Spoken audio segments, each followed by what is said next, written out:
नमस्कार बंधुरा सकाल सकाल चले एसेছি ठाकुर घरे पुजो देव। तो आज के तुम्हारे साथे जेटा शेयर करब सेटा आमार ठाकुरेर घरे समस्त किछु नित्य प्रयोजनीय जिनिस এই যেমন পোশাক বাসন সব কী করে রাখি বা কোথায় রাখি তোমাদের সেটা শেয়ার করব। সামনেই দোল উৎসব গেল, সমস্ত কিছু বার করা হয়েছিল, তো সেগুলো ধোয়াধুয়ি হয়ে সব রাখা হবে যেখানে সমস্ত কিছু সাজিয়ে। তো সেই মতন আমি সব কিছু তোমাদের দেখাচ্ছি। আর হ্যাঁ, ব্লগটা ভালো লাগলে অবশ্যই সাবস্ক্রাইব করতে ভুলবে না, আর ভালোবাসা দেবে, লাইক কমেন্ট করবে। তো চলো দেখে নেওয়া যাক। প্রথমে ঠাকুরের জামা কাপড়গুলো ধুয়ে নিই। হ্যাঁ, স্নান করে প্রত্যেক দিনের জামা কাপড় আমরা প্রত্যেক দিনই আমি ধুয়ে দিই, এবং আমি রাধা মাধব বা গোপালকে নিত্যদিনই আমি স্নান করাই। তো স্নান করে জামা কাপড়গুলো মেলা হয়ে গেল।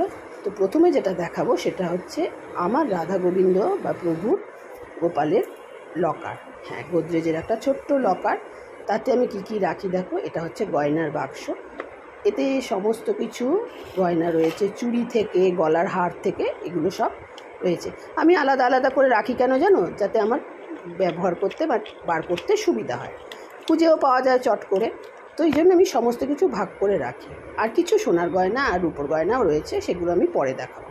রাধা রানীকে তো পরিয়ে রেখেছি, গোপাল আর রাধাকৃষ্ণের দেখাবো।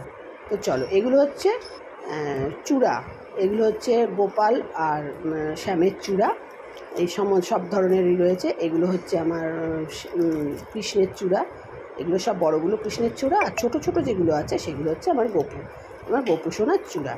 তো আমি সব কিছু বললাম না, আলাদা আলাদা করে রাখি, তাতে না আমার সুবিধা হয়। এটা হচ্ছে আমার গোপালের চূড়া, যেই জামা পরে সেই ধরনের চূড়া। তো এইভাবেই আমি সাজিয়ে রাখি। তোমরা কেমন করে রাখো অবশ্যই আমাকে কমেন্ট করে জানাবে, আর সাবস্ক্রাইব করতে কিন্তু ভুলবে না। তো তোমাদের আরও দেখাচ্ছি। এই দেখো বাঁশি, দেখেছো? এই একটা বাঁশি, আরেকটা বাঁশি, আর তাছাড়া তো রেগুলার বাঁশি তো দেওয়াই থাকে। এই দুটো হচ্ছে তুলে রেখেছি এই বাঁশিগুলো।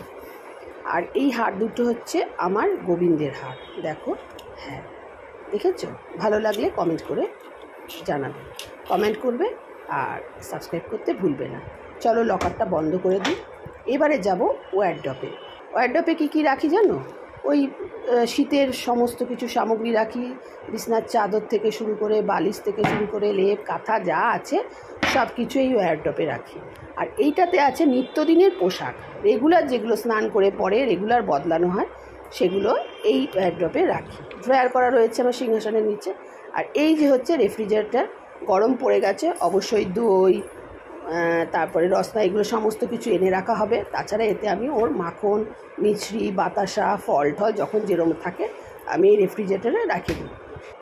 এবার দেখাবো হচ্ছে তোমাদের কি করে বাসন, নিত্যদিন যে নিত্য পুজোর যে সামগ্রীগুলো, ধূপ ধুনো, গোগগুল, চন্দন, কেশর, তারপরে গোগগুল, সেন্ট, ঘি, মধু সব থাকে এতে।